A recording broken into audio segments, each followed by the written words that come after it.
तुमादिदेवा पुरुषा पुराणा तुमस्य विश्वस्य परम निधानम वेत्तासि वेद्यम च परम च धाम त्वया ततम विश्वमनंत रूप। वायु यमः अग्निवर्णा शशांकः प्रजापतिस्त्वं प्रपितामहस्य नमो नमस्तेस्तु सहस्त्रकृत्वा पुनश्च भूयोपि नमो नमस्ते पुनश्च भूयोपि नमो नमस्ते। वसुदेव सुतं देवं कंस चाणूरमर्दनम देवकी परमानंदम कृष्णं वंदे जगद्गुरुम कृष्णं वंदे जगद्गुरुम। कृष्णाय वासुदेवाय हरे परमात्मने प्रणत क्लेश नाशाय गोविंदाय नमो नमः गोविंदाय नमो नमः। हम सभी आज पुनः एक बार भगवद गीता के इस प्रातःकालीन सत्र में उपस्थित होकर के भगवद गीता ज्ञान पर चर्चा के लिए बहुत ही पवित्र भाव से एकत्र हैं। और यह एकत्रता ये स्पष्ट करती है कि हमारा जो उद्देश्य है वह श्री भगवान की वाणी के समय से संबंधित है। हम जब उद्देश्य का विनिश्चय करके कोई कार्य करते हैं तो उसमें सफलता निश्चित मिलती है। और अधिकांश रूप से तो संसार में जो उद्देश्यों का विनिश्चय है वो संसारिक ही होता है। परमार्थिक उद्देश्य बहुत कम मनुष्यों के द्वारा निर्धारित किया जाता है। जहाँ तक परमार्थिक उद्देश्य की बात है, ये विचार शीघ्रता से मनुष्य के अंदर आता नहीं, क्योंकि हमारे पास स्वयं के कल्याण के लिए, स्वयं के अर्थ के लिए एक परमार्थ है, एक स्वार्थ है। तो स्वार्थ शब्द जो है वह स्वयं से संबंधित है, अपने और अपनों के लिए। और परमार्थ शब्द जो है वह दूसरे और दूसरों के लिए है। ये अंतर है। तो जो परमार्थिक भावना है वह शीघ्रता से किसी व्यक्ति के मन में नहीं बैठती। हमारा जितनी भी क्रियाकलाप होती है वह परमार्थिक नहीं होती। अधिकांश स्वार्थ भाव से हम कार्य करते हैं और पृथ्वी पे अधिकतर मानव स्वार्थ भावना की ही वशीभूत होकर कर्मों का संपादन करते हैं। यह विशेष बात है। तो हम सभी यदि परमार्थिक भाव से कोई कार्य करते हैं तो हमको निश्चित रूप से विशेष प्रकार की उपलब्धि होती है। परहित जिनके मन में बैठा हुआ है उनके लिए इस संसार में कुछ दुर्लभ नहीं है, सब कुछ संभव है। परहित के लिए कार्य करने वाले व्यक्तियों ने इस संसार में बहुत बड़ी प्रतिष्ठा उत्पन्न कर दी, बहुत बड़ा कार्य किया, क्योंकि परहित का भाव वहाँ पर था।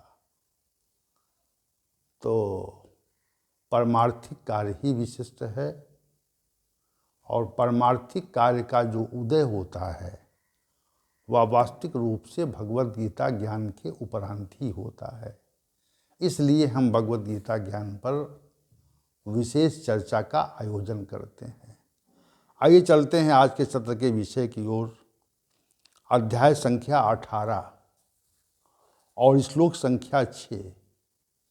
कल हम सभी ने श्लोक संख्या 5 पर व्याख्या का समापन किया था। श्री भगवान ने इसमें कहा था, यज्ञ दान तपा कर्म न त्याज्यम कर्मयो यत तत् यज्ञो दानम तपश्चैवो पावनानि मनीषिणाम। हे अर्जुन, यज्ञ दान तप रूप कर्मों त्यागने के योग्य नहीं हैं। इनको कर्तव्य कर्म मानकर यज्ञ दान तप कर्म का संपादन करना चाहिए। यज्ञ दान तप रूप कर्म जो हैं वह मनीषियों को पवित्र करने वाले हैं। अब श्लोक संख्या 6 में श्री भगवान ने कहा, एतान यपि तु कर्माणि संगम त्यक्त्वा फलानि च कर्तव्या नीति में पार्थ निश्चितम मत मुत्तमम। श्री भगवान अपना निश्चित मत दे रहे हैं, कह रहे हैं एतानि पार्थ, एतान यानी यज्ञ दान तप जो कर्म हैं तथा दूसरे भी कर्म शुभ कर्म जो हैं, कर्माणि संगम त्यक्त्वा, संगम और फलानि त्यक्त्वा, आसक्ति और परिणाम का परित्याग करके कर्तव्यानि किया जाना चाहिए।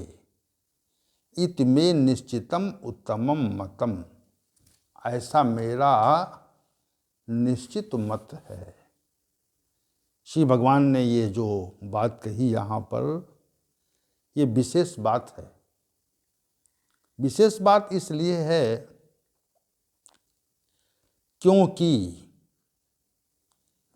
इस श्लोक में जो तथ्य प्रमुख हैं वह ये हैं कि यज्ञ दान तप रूप कर्मों का और अन्य भी शुभ कर्मों का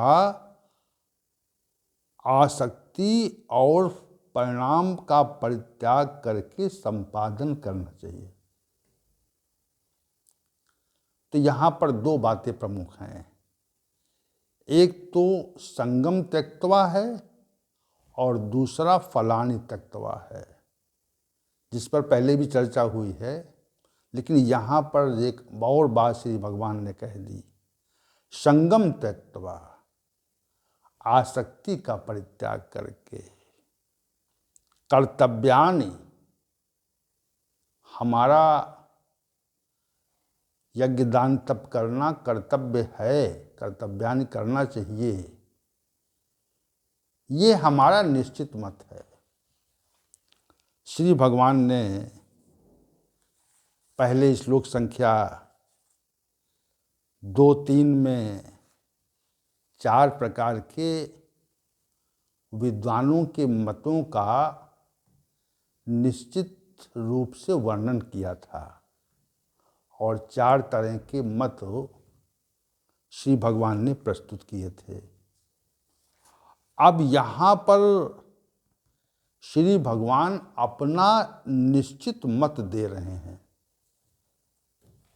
कि निश्चित, मेरा मत निश्चित मत क्या है। हाँ, जैसे किसी भी सभा में किसी भी व्यक्ति को सभापति बनाया जाता है, सभापति, तो सभापति उस सभा का संचालन करता है और संचालन करने के उपरांत जो भी सभा में उपस्थित महानुभाव हैं उनकी बातों को, उनके मतों को, उनके कथन को वह सुनता है और उसके उपरांत सभा के का पति होने, सभा का स्वामी होने के कारण वह अपने मत का विनिश्चय कर देता है कि हमारा कथन ये है। सबकी बात सुनी उसने और इसी प्रकार जहाँ पर ये लौकिक बात हो गई, और पारलौकिक विषयों में भी, जैसे देवताओं की कोई सभा हो तो देवताओं की सभा में जो देवताओं में श्रेष्ठ है उसको ही सभापति बनाया जाएगा। सभापति कौन होगा? जो देवताओं में श्रेष्ठ होगा वो सभापति होगा। देवताओं की सभा में जिसको उत्कृष्टता प्राप्त होगी वो देवताओं की सभा में सभापति होगा। अब सभी देवताओं ने अपनी अपनी बात रखी और रखने के उपरांत अब यहाँ पर जो परिणाम प्रकट करना है, जो निश्चित मत देना है, तो वो निश्चित मत देवताओं के सभापति के द्वारा दिया जाता है। अब इससे और ऊपर उठिए, पारलौकिक विषय को और ऊपर ऊंचा उठाइए। जहाँ पर श्री भगवान सभापति हों तो श्री भगवान सभापति अगर हैं तो उस सभा में तो विशिष्ट लोग ही होंगे जो शास्त्रों के मर्मज्ञ होंगे, शास्त्रों को जानने वाले होंगे। वे लोग वास्तविक रूप से सभापति, जो वो लोग श्री भगवान की सभा में सम्मिलित हो सकते हैं। श्री भगवान की सभा में पार्षद लोग ही तो सम्मिलित होते हैं और किसी ऋषि मुनि हो सकते हैं, लेकिन सबकी सुनने के बाद में, सबके मतों पर ध्यान देने के पश्चात वे अपना मत कहते हैं। अपना मत कहते हैं, उसमें बाध्यता भी है और अगर हम उनके मत को नहीं मानते हैं तो हमारा कल्याण नहीं है, क्योंकि वो जगत के स्वामी हैं, जगत पिता हैं। तो हमको उनके मत को मानना पड़ता है। जहाँ पर वे अपना मत देते हैं उस मत को हमें मानना पड़ता है। हम उनके मत को मानने के लिए बाध्य हैं। यहाँ पर जो श्री भगवान ने कहा कि निश्चितम में निश्चितम उत्तमम मत,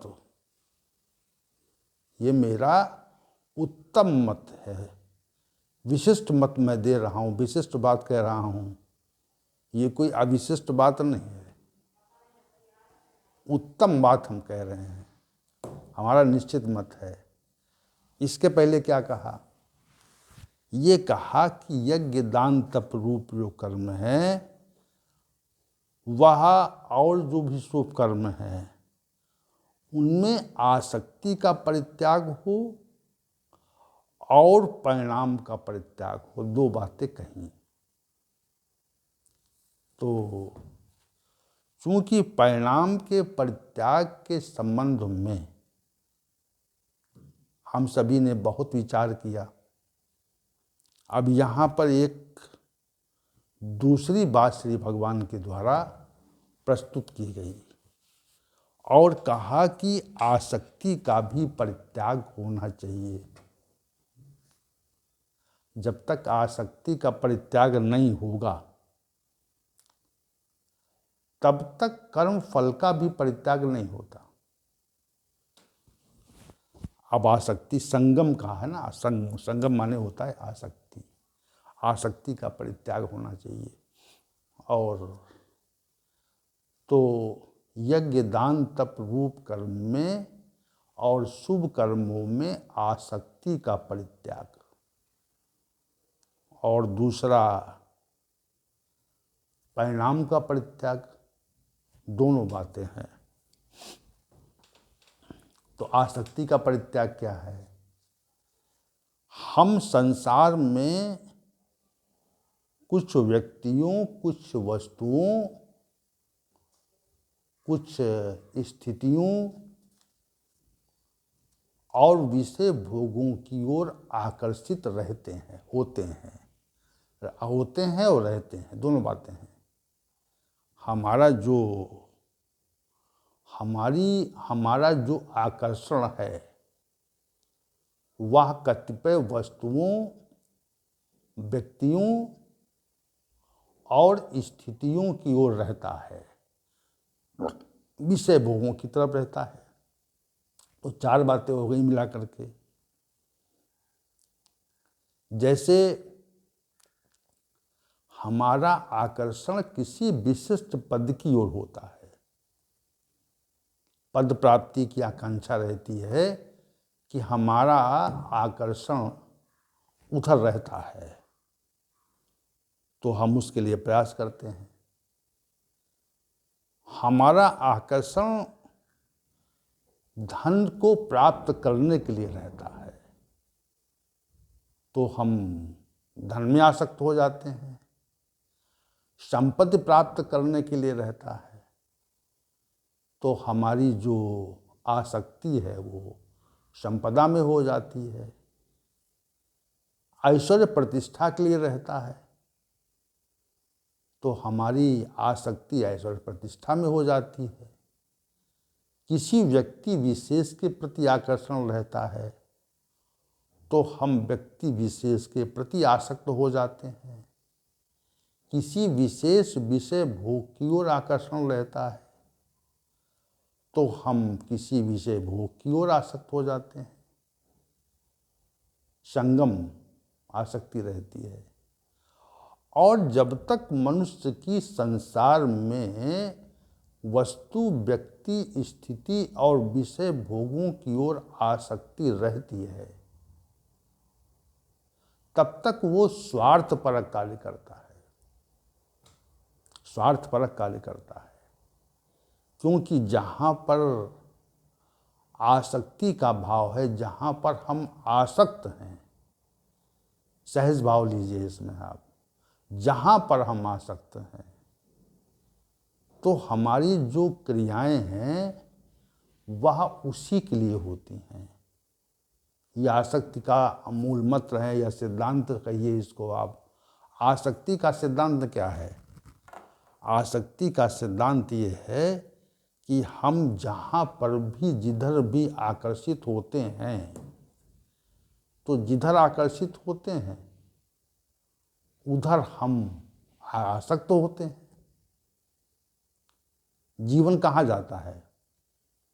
जीवन किसी वस्तु, व्यक्ति, स्थिति और विषय भोगों की आसक्ति में ही बीतता है, क्योंकि हमको उससे आसक्त होने पर सुखाभास होता है, सुख का आभास होता है। आसक्ति क्यों होती है पूछें ये, तो इसका उत्तर सहज दे देंगे कि आसक्ति इसलिए होती है कि उसमें सुखाभास होता है, आनंद का आभास होता है। तो आसक्ति का जो परित्याग है वह मनुष्य सामान्य रूप से नहीं कर पाता, जीवन पर्यंत नहीं कर पाता। आसक्ति बहुत ही कठिन संजाल है जो शीघ्रता से कटने वाला नहीं है। शीघ्रता से आसक्ति रूपी संजाल को हम काटने में सक्षम नहीं है। सक्षमता हमारी नहीं है कि हम सक्षम हो जाएं कि आसक्ति रूपी संजाल को हम भेद सकें। जैसे कोई बहेलिया पक्षियों को जाल से पकड़ता है, जाल बिखेर देता है, तो जाल बिखेरने पर पक्षी उसमें फंस जाते हैं और फिर वो जाल को काट नहीं पाते। अब जाल में फंसे क्यों वो? क्योंकि जहाँ पर जाल बिछा हुआ था वहाँ पर कुछ दाने बिछे थे, दाने बिखेर दिए गए थे। तो पक्षियों ने अपनी दृष्टि जो है वह दानों पे डाली, जाल पे नहीं डाली। जाल पे अपनी दृष्टि नहीं डाली। कहाँ डाली? तो दानों पर डाली, और संसार में माया के द्वारा इतने अधिक आकर्षक दाने मनुष्य के लिए बिखेर दिए गए हैं कि वह उनके प्रति आकर्षित होता ही है, जैसे एक पक्षी दानों के प्रति आकर्षित होता है। और जैसे ही वह दाना चुगने के लिए जाल पे बैठता है, वो जाल में फंस जाता है। वैसे ही संसार का जो आकर्षण है, जो आसक्ति उत्पन्न करता है, उसी के संजाल में हम फंस जाते हैं। तो आसक्ति रूपी जो जाल है वह कोई सामान्य जाल नहीं है जिसको हम तोड़ सकें। हमको संसार में जो आकर्षण है वो हमको प्रतीत ही नहीं होता। हमारी जो आसक्ति है वह निश्चित रूप से कुछ धन, कुछ वस्तुओं और कुछ स्थितियों में रहती है, तो उसी में हम आसक्त रहते हैं। इसी को हम संगम कहते हैं। जो आध्यात्मिक भाषा है, इसमें श्री भगवान ने संगम त्यक्त्वा कहा है। आसक्ति का परित्याग करके यज्ञ दान तप रूप कर्म करने चाहिए, और भी शुभ कर्म करने चाहिए। यज्ञ दान तप रूप कर्मों के अलावा जो भी हम शुभ कर्म कर सकें, वह भी हमको आसक्ति का परित्याग करके और फल की आकांक्षा को छोड़ करके उनका संपादन करना चाहिए। इस श्लोक का विशिष्ट भाव ये है। अब आसक्ति और परिणाम दो चीजें हैं, दो तथ्य हैं। इनका परित्याग हमको करना है, ऐसा श्री भगवान ने अपने निश्चित मत का यहाँ पर प्रकटीकरण किया। दो बातें विशेष। संसार में जितनी भी आसक्ति है, जितना भी आकर्षण है, अब प्रत्येक व्यक्ति यह जानता है कि संसार में हमारा आकर्षण कहाँ है। संसार में हम किसकी ओर आकर्षित हैं? किसी वस्तु की तरफ आकर्षित हैं, किसी व्यक्ति की तरफ आकर्षित हैं, किसी स्थिति की तरफ आकर्षित हैं, या किसी विषय भोग की तरफ हमारा आकर्षण है। ये इस पर विचार स्वयं मनुष्य कर सकता है कि हमारा आकर्षण कहाँ पे है, और जहाँ पर आकर्षण है उसी आकर्षण में हमारा जो जीवन है वह चला जाता है। ये जीवन आसक्ति आकर्षण के नहीं मिला, उसमें हम जाके फंस जाएं। पक्षी को जीवन इसलिए नहीं मिला कि वो जाल में फंस जाए। पक्षी को जो जीवन मिला है वह जाल में फंसने के निमित्त नहीं मिला। उसी प्रकार हमको जो जीवन मिला है, किस लिए मिला? वो सांसारिक आसक्ति में फंसने के लिए नहीं मिला। अब आप साधक हैं या भगवान की तरफ उन्मुख हो रहे हैं, तो संसार में जिसमें आकर्षण है और उस आकर्षण को हम छोड़ नहीं पा रहे हैं, जीवन पर्यंत रहता है, तो उसी आकर्षण का त्याग करके परमात्मा के आकर्षण में हम परमात्मा के आकर्षण की तरफ हम उन्मुख हो जाएं। अब चूंकि परमात्मा अव्यक्त है, संसार व्यक्त है, संसार हमको प्रतीत होता है और परमात्मा प्रतीत होता नहीं, तो यहाँ पर व्यक्त में आकर्षण है, व्यक्त में आकर्षण है, अव्यक्त के प्रति आकर्षण नहीं है।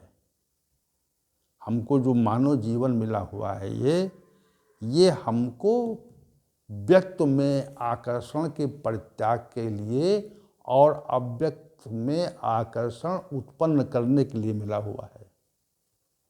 ऐसे नहीं मिला। इसका कोई ये कहिए कि कोई इसका उद्देश्य नहीं है, उद्देश्य है कि जो व्यक्त हमको प्रतीत हो रहा है संसार में, जो हमको प्रतीत हो रहा है उसमें हमारी जो आसक्ति है उसका परित्याग कैसे होगा, इस विषय पर विचार आरंभ हो जाए तो समझना कि हमारी साधना आरंभ हो रही है। और इस विषय पर विचार अगर नहीं आरंभ हुआ तो समझना हमारी साधना अभी चालू नहीं हुई। हम अभी साधक नहीं हैं, हम उधर पड़े हुए हैं जहाँ पर संसार का विशेष आकर्षण है, क्योंकि आकर्षण के प्रति ही हम आसक्त होते हैं।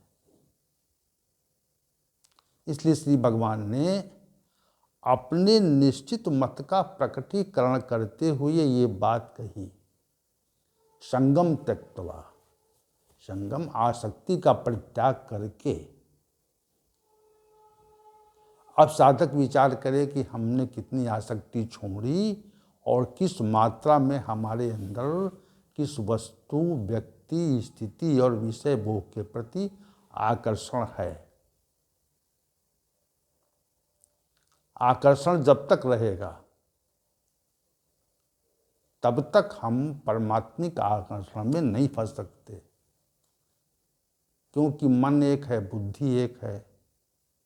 तो जहाँ पर मन का आकर्षण होगा तो हम स्वतः ही उसकी ओर उन्मुख हो जाएंगे, हमें कोई प्रयास नहीं करना पड़ेगा। जैसे पशु चारे की ओर, अपने भोजन की ओर स्वतः आकर्षित होता है, जैसे एक बछड़ा गाय अपनी माँ के दुग्ध के प्रति स्वतः आकर्षित होता है, वो भाग कर जाता है। कितनी भी गाय, सैकड़ों गाय हों, लेकिन जो बछड़ा है वह अपनी माँ को खोज लेता है। उसी प्रकार से हम भी संसार में जिसके प्रति आकर्षित होते हैं उसको खोजने का प्रयास करते हैं, खोजते रहते हैं उसको, कहाँ मिलेगा, कहाँ मिलेगा, वह वस्तु हमें कहाँ मिलेगी। किसी नशे से के संजाल में फंसा हुआ व्यक्ति नशे की खोज करता है कि कहाँ मिलेगा, वो कहाँ उसकी प्राप्ति होगी, ताकि हमें जो नशे की प्यास है वो कैसे बुझेगी, उसके लिए हम खोज करते हैं। तो ये सांसारिक आसक्ति का विषय है। ये जो आसक्ति की बात श्री भगवान ने कही, अपना निश्चित मत इसमें दिया है। ये विशद बात है, ये कोई सामान्य बात नहीं है जिसकी ओर संकेत श्री भगवान कर रहे हैं। संगम त्यक्त्वा, आसक्ति का परित्याग करके। आसक्ति के परित्याग का विषय तो कई स्थानों पर भगवद गीता में उल्लिखित किया गया है, और आसक्ति के परित्याग की बात पग पग पर श्री भगवान ने कही है। यहाँ पर भी वही बात कह रहे हैं कि यज्ञ, दान, तप रूप कर्म जो हैं व आसक्ति का परित्याग करके किए जाने चाहिए, ऐसा मेरा निश्चित मत है। निश्चित मत की बात कर रहे हैं, बिल्कुल स्पष्ट सत्य रूप, इसमें कोई संशय वाली बात नहीं, संशय नहीं है यहाँ पे। तो श्लोक संख्या 6 विशिष्ट इसलिए है, इसमें संगम त्यक्त्वा की बात कही गई है, परिणाम के परित्याग की तो बात कही गई है, आसक्ति के परित्याग की बात कही गई है, और श्री भगवान का निश्चित मत प्रकट किया गया है। तो चूंकि आज के सत्र का समय समाप्त हो गया है और कल के सत्र में भी हम ये चाहेंगे कि श्लोक संख्या 6 पर ही हम कुछ विचार करें। अभी कुछ अधूरा लग रहा है ना, अधूरा प्रतीत हो रहा है जी। ठीक है, तो कल भी श्लोक संख्या 6 पर ही हम चर्चा करेंगे और आज के सत्र के समापन की उद्घोषणा और कल के सत्र में सभी के आमंत्रण की प्रार्थना। ओम सहनावतु सहनौ भुनक्तु सह वीर्यं करवावहै तेजस्विनावधीतमस्तु मा विद्विषावहै। ओम शांति ही शांति ही शांति ही।